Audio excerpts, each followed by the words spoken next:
ଶଳା ଖରା ଦିନେ ଗାଁକୁ ଆସିଛି, ପୋଖରୀରେ ନଗାଇଥିଲେ ଟିକେ ଶାନ୍ତି ଲାଗିବନି।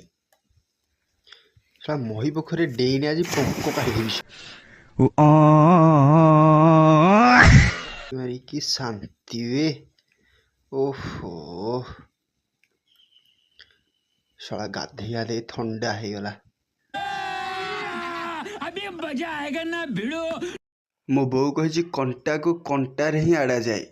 ମୋ ବୋଉ କଥା ମାନିବି ନା। ମୁଁ ଥଣ୍ଡା ପିଇକି ମୋ ଥଣ୍ଡାକୁ ହିଁ ଭଲ କରିବି। ହଉ ଥଣ୍ଡା ଟିକେ ପିଇଦବା। कौन है ये लोग? कहां से आते हैं? ଖାଲି କ'ଣ ଥଣ୍ଡା ପିଇଲେ ଭଲ ହବ? ବଟିଆ ଖାଇବାକୁ ପଡ଼ିବ ନା। ବଟିଆ କେମିତି ଖାଇବି? ଟେନସନ୍ ନାହିଁ, ରମାମ ଦୋକାନ ଅଛି, କଦଳୀ 4ଟା ଆଣିବା ଭାରି। ଶଳା କଦଳୀ ସିନା ବଟିଆ ଖାଇଦେବି। ଶଳା କଦଳୀଟା ଆଦି ଝାଡ଼ା ପଟେ ବାହାରି ପଡ଼ିବ, ବଟିଆ ତ ଲସ୍ ହେଇଯିବ।